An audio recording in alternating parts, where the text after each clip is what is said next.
当我们要合作的时候，我们这几个人就会先有第一个想法，就当做没了。你要先有这种认知，你再容错率高一点。对 ，OK。Hello， 大家好，我是大哥，又到专家会客室的时间哦。今天邀请来宾非常的厉害，是我的好大哥，介绍一下自己吧。大家好，我是廖志贤，我是现任的桃园市租赁住宅服务商业同仁公会理事长，同时也是现任的 Speedo 树包租代管集团的执行长。Speedo 树包租代管这个名词呢，其实早在租赁专法刚成立的时候，那我们的这个内政部呢，伙同我们六都的理事长创会理事长一同到我们这个日本来做一个包租代管产业的观摩。那我们的桃园理事长、创会理事长刘真君呢，在当时呢，在日本参访完回到台湾之后，有了创这个集团的想法，也因此呢，它的定调为 Speed 速，就是速度的意思。然后为什么叫做 Speedo？ 因为它加入了这个日本的片假名。所以叫做 Speedo 树包租代管。然后呢，它又很特别，跟一般的公司企业不太一样的地方，它是结合我们桃园市很多的公司一个异业的结盟。总共有6个这个老板，那他们是不同的公司，然后互相是没有交叉持股的，一同来打造这个 Speedo 树包租代管集团。产业上能让人家记得 Speedo 树包租代管就是等于包租代管这个产业的一个名词，这个 Speedo 树是这样子由来。目前在桃园，你们在包租代管上面管理的户数大概是多少的一个成绩？目前 Speedo 树包租代管单在桃园的管理户数大约是12000户。新北、桃园、台中、南投、台南、高雄这6个县市。那目前我们在全台湾目前的集团的员工数已经将近300个人，300位，将近300位的员工。分布据点的话，大约有28个据点，28共有28间店，在这个6个县市。那你们对于 Speedo 未来可能在2年、3年，你们有什么样的愿景跟规划？我们先讲短期目标好了。短期目标是在114年，我们会再补足6都最后一个县市台北市。然后还会再加一个6都以外的县市，这样总共会8个县市。那在 Speedo 树包租代管未来的话，我们是会比较着重于放在非社宅包租代管的部分来做一个转型。因为我们在谈一个 branding 或谈一个企业，会常常提到一件事，叫做你们的价值观。那 Speedo 的价值观或核心的价值是什么？对，正如我们集团的名字树。那我们其实在包租代管的这个领域来讲的话，就是讲求我们的效率跟我们的媒合的速度快速的一个成交，这个是我们集团的一个核心价值。就 Speedo 你们6个老板，你们是怎么去做相关的平行的沟通，或者你们是怎么做相关的一些决策？好，首先因为我们集团我们6个人互相是没有交叉持股，所以我们也不会去干预其他人的一个决策。那在自己的公司底下，我们做的方式会跟其他的会稍微有点不太一样，但是大方向就是我们在外就是对这个社会或是这个同业，把我们自己公司名就是落款在后面，这比较特别的部分。在策略部分，有时候我们会去做一个6个人的会议，去做一个讨论，我们对彼此的这个信任感是很高度的。那也许未来可能会有某种其他事业上的一个合作，当我们要合作的时候，我们这几个人就会先有第一个想法，就当做没了。你要先有这种认知，你再容错率高一点。对 ，OK。我们讲过，其实，在包租代管业跟一般的房地产业其实是有点不太一样。很多的房地产也是我签了约之后就结束了，包租代管是签了约之后，你的管理才开始。那 Speedo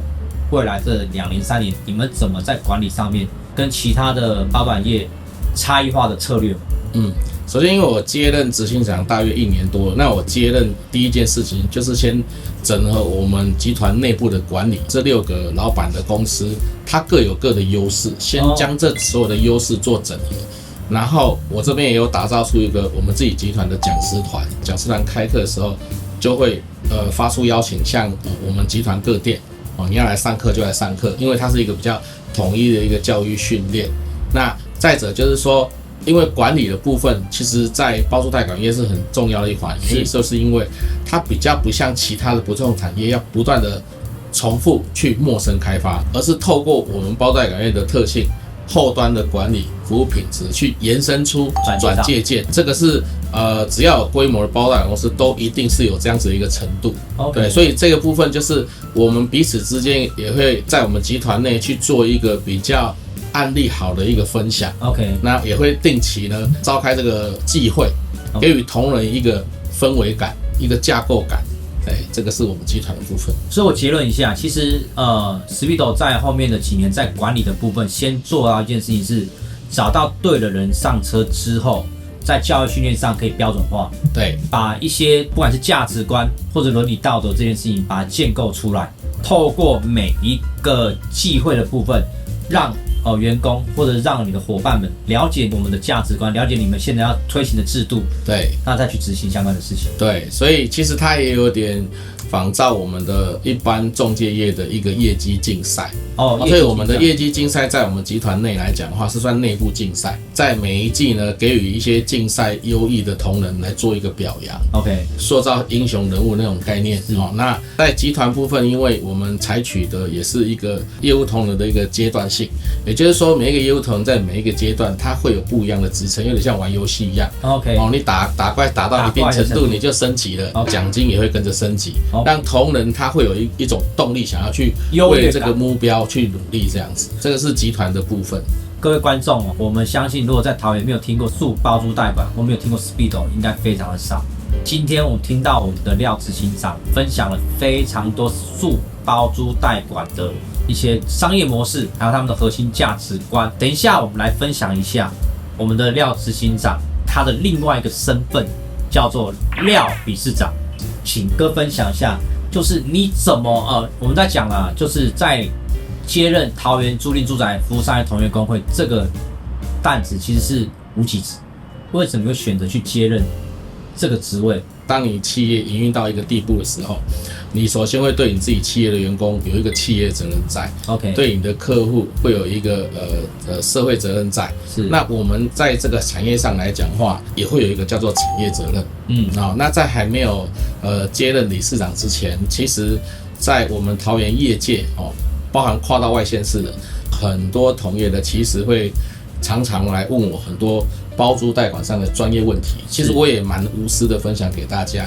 未来透过工会的话，办理这个教育训练，把我在包租代管领域所学到的专业能带给我们的会员公司。因为包租代管业它是一个新兴的一个产业，其实很多的业界的这个同业同仁，他们对于我们现在包租代管的一个法条其实没有那么的熟。以现阶段的这个包租代管产业来讲的话，它是一个规模化的一个产业，那会有市占率的问题。也就是说，大部分的大型包租代管业，当它有一定的规模数量的一个房东的时候，其他同业的要再打入就比较难。那台湾的市场其实就是只有80几万户的一个出租房屋嘛，这80几万户一旦都服务管理结束，那接下来就会变成比较红海的市场。所以大部分现在的同业的都是在前几年来做一个铺陈，但是到目前为止连10%都还不到。所以它的市场其实还非常的大。你是想要就是把你走过的路、遇到的困难点告诉我们的会员公司，分享给我们的会员公司，让会员公司能够少走一点冤枉路，少走歪路，少走歪路。那我想再问一下，你对于未来这3年当中，你有没有什么短期的目标、中期的目标跟长期的目标，可以跟我们的观众分享一下？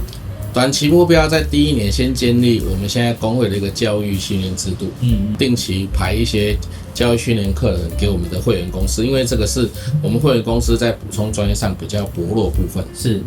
中后期来讲的话，我们可能就会结合我们现在桃园，因为有蛮多的会员公司彼此之间交流不是这么的密切。那想要利用我们这个 Speedo 模式，我们常常会密切的交流，那彼此之间就会互相去认识。工会只是一个平台，让所有的会员公司可以有一个主题，大家可以做一个交流认识。第二个就是说，现在的租赁住宅管理人员证照班，希望能将我们现在的这个讲师群从最早期竹林专法刚成立时候的讲师都属于偏学术派的。那其实在这1年当中，我们桃园已经将我们的讲师群有一半都换成我们现在线上作业的实战派的，这个也是学员比较想要听的。租赁管理人的题库这件事情，有没有可能未来透过像理事长的高度去反映到全联会在题库的上面，我们讲在更为就是实务化？因为全联会也是在今年度会做一个改选 ，OK， 那改选过后呢，会有重新制定所谓的教育训练委员跟法规委员，是，那全联会部分可能会透过这2个委员会来制定新的一个证照，这个也是不只是桃园啦，就是很多的县市都想乐见其成的。那当然就是希望我们的题库能学以致用，用在我们真的实务上的这个产业上。那我曾经在一场会议当中，曾经有听到说，未来在桃园的部分，你们想要买自己的会馆，是当时怎么会有这样子的一个这个规划跟目标？有关于会馆部分，我们的想法是说，因为桃园工会其实存了蛮多的会馆基金，那为什么存那么多？是要感谢第1届跟第2届的理监事啦，其实还有我们的创会理事长刘真君，因为呢，他在第2届结束的时候留了蛮多的钱。那为什么留那么多？是因为其实我们这几年我们的理监事很多的公共事务都是自掏腰包，就是省吃俭用，省吃俭用到我们的工会要被课税。可以讲一下被课税是什么意思吗？被课税的概念就是收入大于支出。收入大于支出。那收入是固定的嘛？因为每一个会员代表缴的会费是固定的啊，以及我们的证照班。但是支出呢，因为我们都没什么支出所以就变得好像有盈余就要被课税。所以在我们工协会里面，盈余还是要被课税。要，而且第2点是，台湾工会的会员蛮幸福的，就是我们的会员每年的年费只有1万块钱，就是因为这样的缘由存下了蛮多钱。那在我任内，也许是第3届，我想要把它完成，就是这个会馆的一个建立，它将会是我们全台湾租赁工会第1个有建制会馆的一个工会。刚承接第3届，其实我在自己桃园先做了一个小动作，就是我先将我的所有的会员代表的通讯录先做一个更新，因为都停留在蛮久之前的。是，那更新的目的在于说，至少工会可以联系到我的会员代表，是，然后在我们平日的话，会有一些会务活动，我们的讯息可以传达到每一个会员代表身上。那这个讯息非常的重要，包含我们的法令，包含我们工会的一些活动，包含我们工会的教育训练，不要说明明我们就有办这个活动，可是部分的会员代表他不知道。我觉得这个讯息差是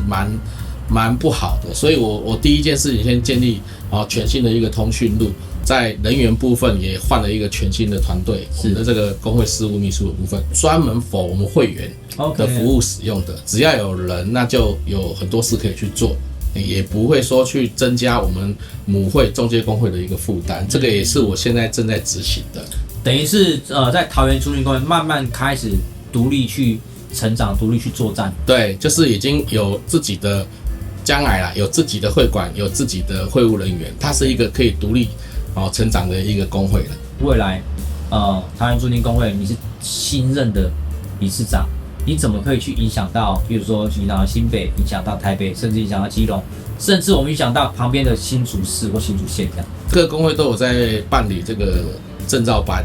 那第一个就是透过证照班，我们邻近的这个县市可以在证照班上做一个交流，这个交流包含了一个讲师的交流，因为讲师邻近县市是可以互相跨县市去做资源的。第二个就是我们在开班上能做一个协调，比如说主管的换照班，它本身的话，我新北有开，我桃园就不开，我让这个月要换照的人到有开的那个县市，因为换照班现在的问题是比较少人，比较少学员会去报名，所以人数通常都比较不足。你就是说等于是我们的复训的概念，对不对？对，复训的概念，对。再来就是因为各个县市的工会它本身都有自己的优势，那像我们桃园工会的会员代表比较没有这么多，只有170个， OK， 不像双北或302，将近300。对，都是快300的数字。其实会员的数量是将近我们的2倍，是。但对于这样子的数量而言，就是也是这个县市的一个租赁产业的一个发展蓬勃的一个数字。对。那因为双北有个特性跟桃园比较不一样，就是双北的优势，我们的软装是我们桃园业者比较欠缺的，所以我们也希望透过未来跟双北的这个工会有交流的时候，能请双北工会的来到我们的桃园，来针对这种软装的这个课程，来替我们桃园工会的会员来做一个上课。那当然，我在这边也会提供我们自己桃园工会的一些其他的教育训练，来做一个交叉，而不是只有自己县市的师资，应该是要交叉去使用这个师资才对。在我们不管是邻近的新北、台北市，或者是其他的县市来讲，桃园工会是一个非常团结的一个工会啊。当然，这也是我们觉得其他地区，像是我们新北可能可以学的地方。但我们新北的会员公司蛮特别的，从大的空间到小的空间，有隔套，对，有共生公寓，有做很多商办、停车场，甚至于还有做旅馆，还有做长照的。我想这些的一些包租代管的相关的知识，也许能够接近到我们的其他的友会，让我们